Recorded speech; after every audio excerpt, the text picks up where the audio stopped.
大家好，欢迎来到 Money Life 美股频道，我是 Ace。本期视频，Ace 将为大家生动而简单的阐述太空算力卫星如何去运行，以及为什么太空算力时代会比我们很多人想象的更早到来。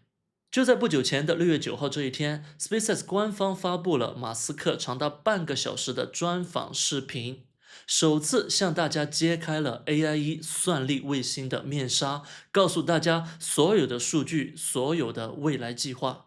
上周五，SpaceX 在纳斯达克敲钟上市，Ace 在第一时间就买入了不少仓位的股票，并且打算长期持有。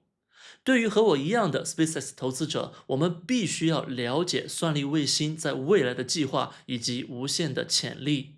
因为投资 SpaceX 不仅仅是投资太空，更是投资 AI。如果屏幕前的朋友们对于 SpaceX 发布的 AIE 算力卫星，或者对于整个太空数据中心的概念感觉到一知半解，那么请一定要看完 Ace 今天精彩的视频，感谢你们。投资 SpaceX 是很多人的梦想。如果有的朋友觉得现在估值过高还没有买入，富途 Momo 趁着 SpaceX 上市，特意做了一个限时加码活动。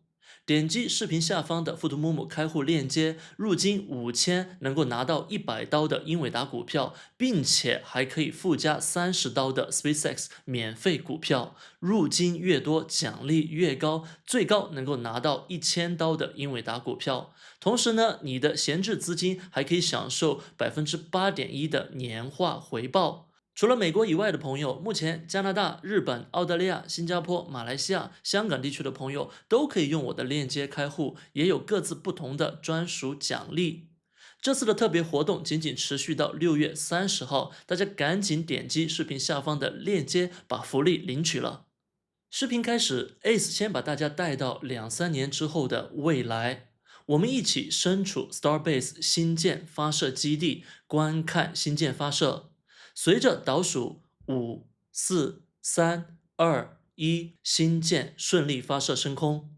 1、2级火箭分离之后，星舰开始在既定轨道部署 AIE 算力卫星。每一枚星舰都能搭载超过50颗 AIE 算力卫星。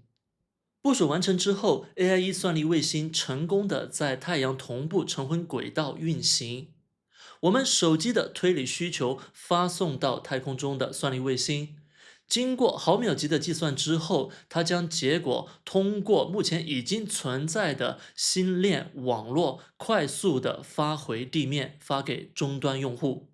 我们地球的土地资源是有限的，地球上大部分面积都是被海洋覆盖的。其实和很多朋友想的不同，在地球上能够适合修建数据中心的地方很少。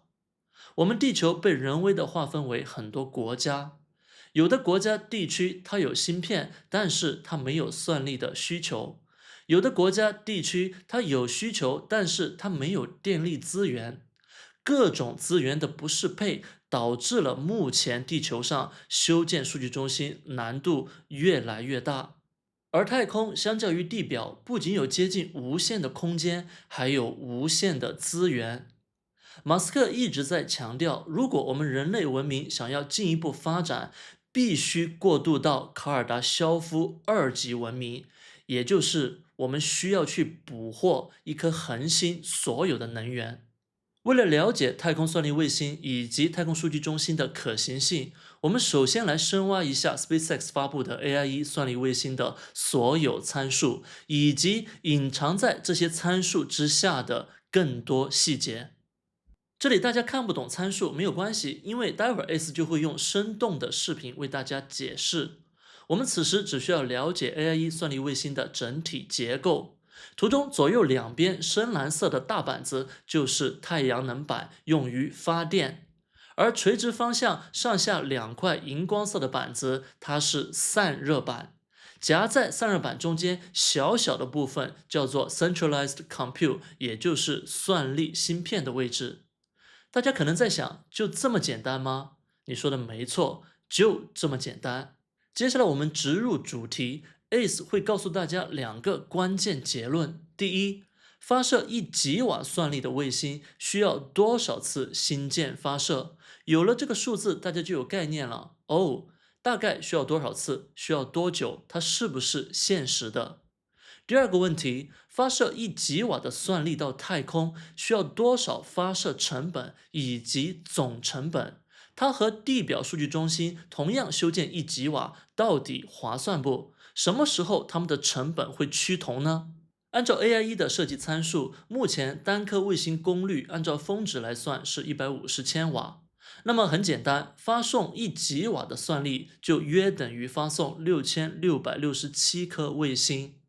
目前每颗卫星设计重量是约2.14吨，这样就可以很简单的算出来。目前单次星舰 V3 发射的有效载荷是100吨，所以呢，每次 V3 星舰卫星发射能够送46颗卫星上天。结论就是，其实我们只需要发射145次星舰，就能够将1吉瓦的算力卫星送上太空。如果保守一点，按照算力平均功率120千瓦作为基准，那么发送1吉瓦的算力等同于8334颗卫星，需要发射182次。那么不管是145次还是182次，我相信都比很多朋友脑海中想象的要少得多。接下来我们再来预估1吉瓦算力的发射成本是多少。前面已经知道了发送1吉瓦的太空算力卫星需要多少次发射，所以我们接下来只用知道每次星舰发射成本即可。那么要知道星舰发射成本的预估，我们可以参照目前重复飞行的猎鹰9号的成本。目前市面上猎鹰9号单次发射价格7400万美元。那么目前根据 S1 招股书，我们知道它的毛利率约为60%，但是呢，内部发射任务我认为实际成本会更低，所以在60%毛利的基础上再加10%，等于70%的毛利，那么成本就是剩下30%，2220万。同理的 ，SpaceX 的星舰目前按照唯一官方透露的发射价格来看，约为1亿美元。我们同样乘以30%，就得到约3000万美元的发射成本。结论出来了，按照星舰3000万单次发射成本去计算，在 AIE 卫星峰值功率的基础上，发射1吉瓦的卫星算力发射成本是43.5亿美元。而在平均功率的基础上，这个数字也仅仅只是54.6亿美元。所以不管是看哪个功率，发射的成本只是50亿美元左右。有了以上的数据，我们可以去简单的预估1吉瓦的太空算力总的 Capex 资本支出是多少。那么太空分布式算力卫星资本支出其实就2大头，第一个就是发射，第二个就是卫星成本。那么卫星成本主要又是卫星平台、激光装置、芯片、散热板和太阳能板。要对比，我们也要知道1吉瓦的算力在地表它的资本支出是多少。目前最新的数字是大约600亿美元。那么600亿美元中，大约350亿是用于购买芯片，而剩下的250亿是包括土地与厂房、电力供应设备以及冷却系统设备的购买。根据目前 SpaceX 透露的消息，我们很难去预估具体 AIE 算力卫星单颗制造成本是多少。当然，在制造初期成本比较高，像现在星链宽带卫星已经大批量制造的情况下，成本会降低很多。不过，我们还是可以换个思路去倒推。假设1吉瓦数据中心在太空的总成本等于现在1吉瓦数据中心在地面的总成本600亿。那么已知数据中心在太空发上天要50亿，剩下的就是550亿。也就是说，卫星的成本只要低于550亿都是划算的。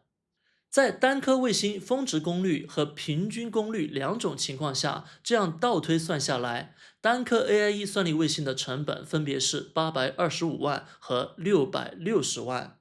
你觉得未来 SpaceX 一颗 AIE 算力卫星会需要这么贵吗？我给大家一个参考，目前星链宽带卫星单颗成本仅仅50万，而猎鹰9号一次性发射平均25到30颗星链宽带卫星。所以我个人做一个大胆的预测，我把目前宽带卫星的成本50万乘以10倍，得到500万，作为一个暂时的 AIE 成本量产之后的预估。这就意味着500万其实小于刚刚的825万和660万，那就是说太空数据中心的总部署成本迟早将小于地面数据中心。而我们再来探讨一下总拥有成本。我们知道地面数据中心在运营中需要持续的用电，电力是日常运行的大头。而太空算力卫星它的太阳能板在运行中不需要额外的成本，而且24小时不间断的发电。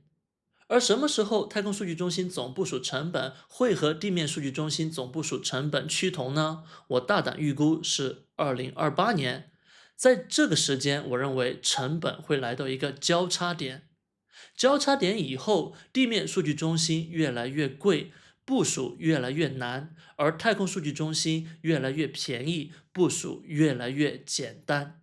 这里当然有2个前提，第一个是发射和卫星制造成本，星舰必须要重复的发射，卫星制造必须要批量制造。第二个前提是芯片。大家都知道，现在不管是逻辑芯片还是存储芯片，价格都在上涨。这也是为什么 SpaceX 它宣布自己要做 Terafab， 要做自己整合的芯片制造，不仅要制造逻辑芯片，还要制造存储芯片。那么也是基于这个假设，我认为2035年最终 SpaceX 不管是发射、卫星制造成本还是芯片成本，都将低于外部的公司。有了以上 AIE 算力卫星参数的介绍解读，以及 ACE 个人对于太空算力卫星部署成本的预估之后，还有一个概念特别重要，那就是太空是无限的，但是优质的轨道资源是有限的。目前 SpaceX 已经部署或者计划部署的一共有3类卫星。第一类卫星是大家熟知的 Starlink 星链宽带卫星，下一代是 V3 版本，将用星舰发射，这主要是用于飞机或者家用宽带网络。第二类手机直连通讯卫星会从现在的第1代过渡到未来的第2代。和刚刚的星链 Starlink 宽带卫星不同，手机直连通讯卫星允许你的手机直接和卫星连接，而不需要现在 Starlink 的迷你接收器。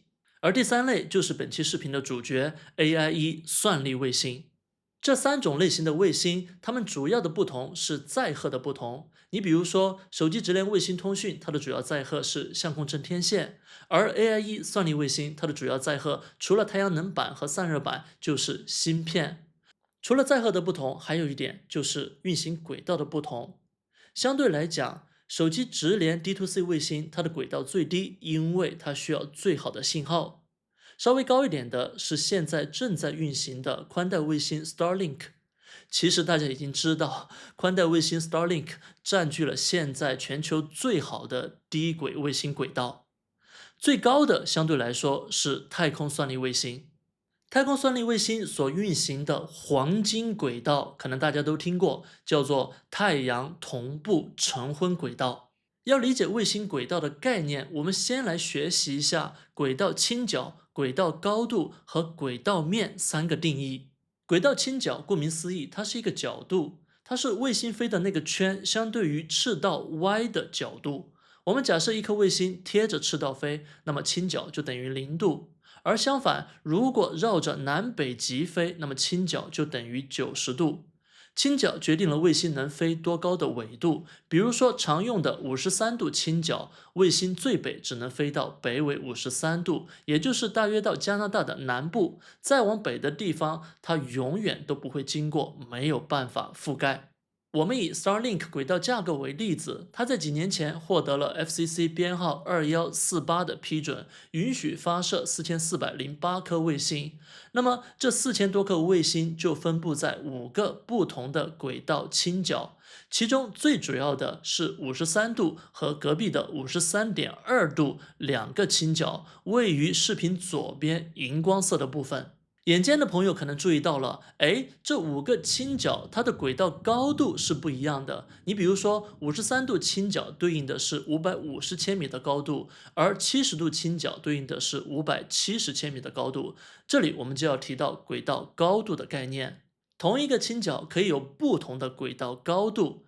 轨道高度很好理解，它自然是地表到卫星的距离。而且同一个倾角、同一个轨道高度，还可以有很多个不同的轨道面。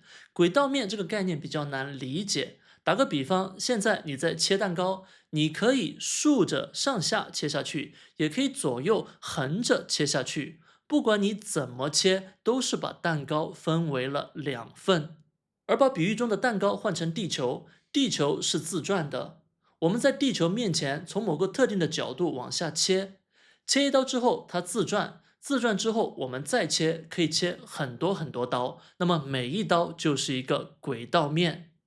这个朝向是倾角以外的另一个角度，在航天里面叫做 RAAN 深焦点精度。可以看到，在视频右边就是我为大家展示的53度倾角下，总共1584颗卫星在不同的轨道面连续共同飞行产生的画面。我们回到刚刚的太阳同步晨昏轨道，这是算力卫星的黄金轨道。那么晨昏轨道是倾角还是高度呢？其实都不是，它是一个轨道类型，但它同时约束了倾角和高度，把这两个因素锁成一对，配对了。而另一个问题，晨昏轨道能够用不同的轨道高度吗？答案是能，答案是有限制的。轨道高度不能够无限制的降低或者升高，因为你每换一个高度，倾角也必须跟着微调，因为高度变了，为了维持太阳同步，倾角必须做补偿。这里聪明的你们可能已经得出了结论：晨昏轨道不是可以随时调换轨道高度、无限的轨道资源，它是一个非常有限的黄金轨道资源。这是一个特别会挑位置的轨道面，地球永远有一半被太阳照亮，是白天，一半是黑夜，中间有一条分界线，就是晨昏线。那么卫星刚好压在白天黑夜分界线上，在这个轨道面永远没有黑夜，太阳能板能够几乎24小时不间断的发电。我也和 AI 进行了对话，大概得出了以下结论：在太阳同步晨昏轨道，我们大约能够部署几百吉瓦的太空算力卫星。哎，大家想，马斯克不是用兆瓦来衡量吗？说每年都要发多少多少兆瓦。从目前来看，如果只是使用太阳同步晨昏轨道，似乎没有办法达到兆瓦的资源。当然，太阳的能量是无限的。我们在这里谈的只是太阳同步晨昏轨道。以后等技术提高了，我们可以把轨道继续拉高，甚至更加接近太阳，直接定在那里。盯着太阳，不用绕地球转。虽然现在听起来有一些天方夜谭，不过并不是不可能。好了，今天的视频就到这里。在今天的内容中，我将 AIE 的设计参数以及基于这些参数的推理结论给了大家。要不要相信？我想只有时间去证明。那么我选择投资 SpaceX 是因为我相信算力卫星是可能而且很快会发生的。你们相信吗？请在评论区告诉我。如果你喜欢我的内容，欢迎订阅我的 YouTube 或者通过 Patreon 以及哔哩哔哩充电加入我的会员社群，也欢迎大家免费订阅我的 Twitter， 我会在那里不时的发送很多个人见解以及实时新闻动态。感谢大家，我们下期视频再见。